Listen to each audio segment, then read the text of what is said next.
Imagine standing in a roaring crowd, the summer air thick with tension.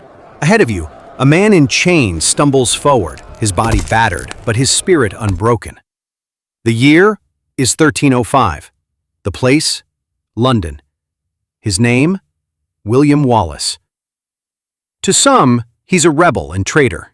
To others, he's a hero who defied an empire, and on this day, his death would shock a nation, not by silencing him, but by igniting a fire that England could never extinguish. To understand Wallace's fate, we need to step back to the late 13th century. Scotland was a land of rugged mountains, deep valleys, and fierce pride. But pride didn't keep the English at bay. King Edward I of England, known as Longshanks for his towering frame, was determined to bring Scotland to heel.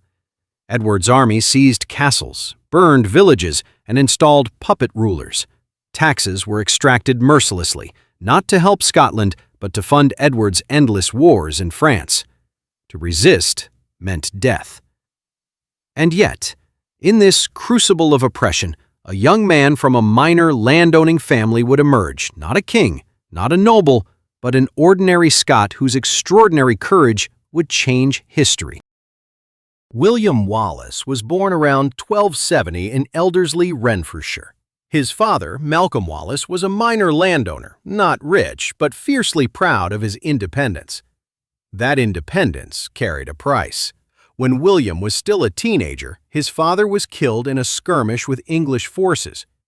Imagine being a boy on the edge of manhood, suddenly thrust into grief, anger, and survival.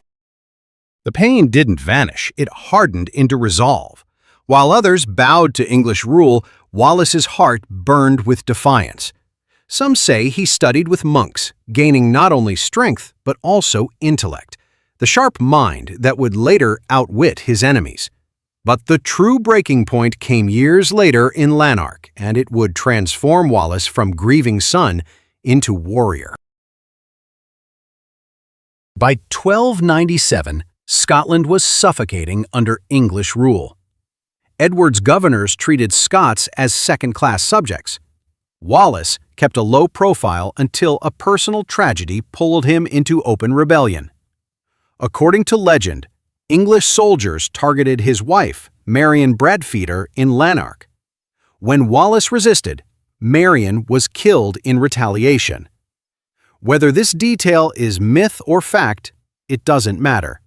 The story illustrates what Wallace became: a man driven by grief, rage, and a burning sense of justice. That year, Wallace and a small band of followers struck back. They killed the English sheriff of Lanark in broad daylight, a defiant act that reverberated across Scotland.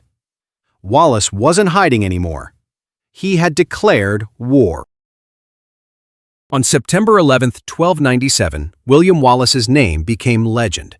The English marched north with thousands of heavily armed soldiers and knights, confident they would crush the Scots. Wallace, joined by Andrew Moray, commanded a much smaller force, maybe 6,000 men, poorly armed and barely trained. But Wallace had something Edward's men didn't: the land.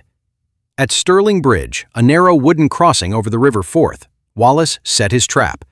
The English crossed slowly, crammed into tight formation. When half their army was trapped on the far side, Wallace struck. The Scots charged, cutting down the vanguard and severing the bridge. Heavily armored knights drowned in the river.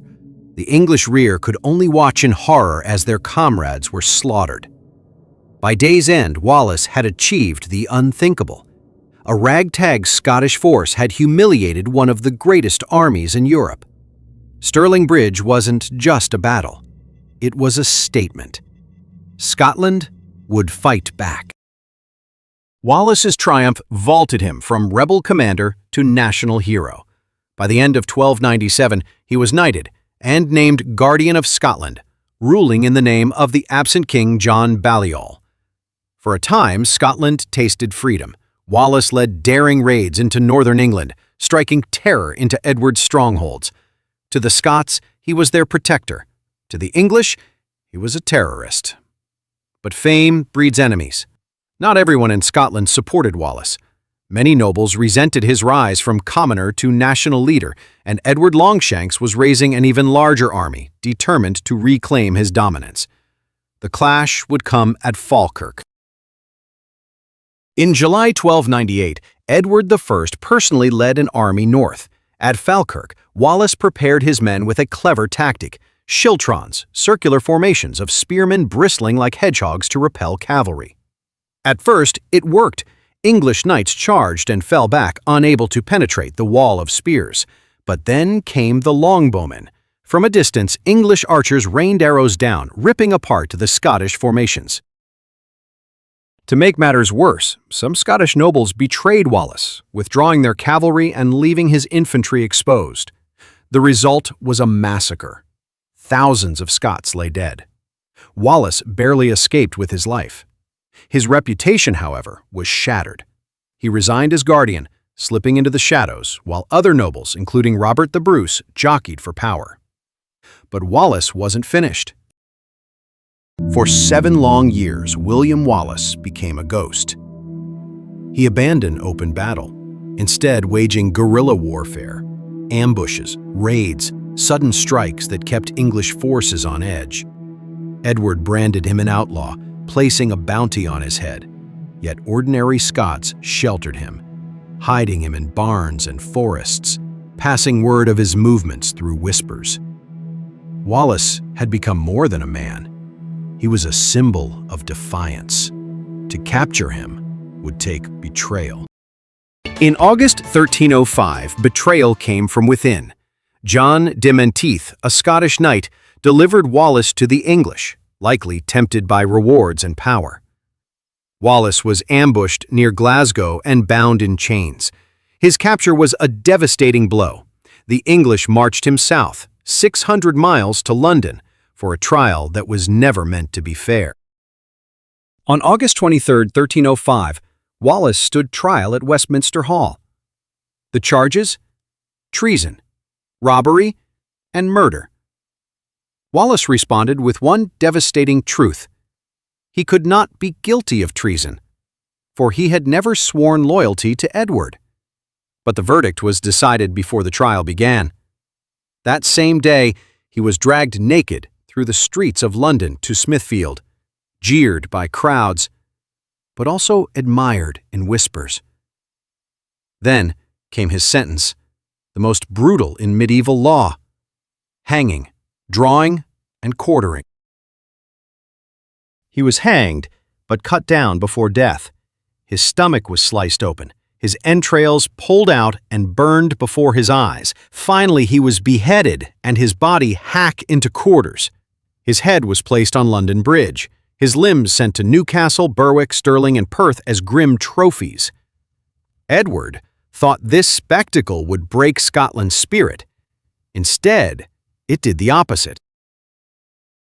News of Wallace's death spread like wildfire. Far from crushing the rebellion, it enraged the Scots. His brutal execution turned him into a martyr. Ordinary people whispered his name with reverence. Ballads and poems kept his story alive. Wallace had died, but his legend was immortal. Less than a year after Wallace's execution, Robert the Bruce took up the banner of rebellion. Inspired by Wallace's sacrifice, Bruce rallied Scotland to fight once more. In 1314, at Bannockburn, Bruce's victory forced Edward II to retreat. 14 years later, the Treaty of Edinburgh-Northampton recognized Scotland's independence. Wallace had not lived to see it, but his blood had watered the soil of freedom. Why does Wallace's story still resonate centuries later? Because it embodies the universal struggle between tyranny and liberty. Yes, Wallace was ruthless, a warrior who killed and burned. But history doesn't measure saints. It measures impact. And Wallace's impact was seismic. From the chronicles of Blind Harry to the global fame of Braveheart, Wallace has become more than a man. He is a symbol of the ordinary person's power to defy empires.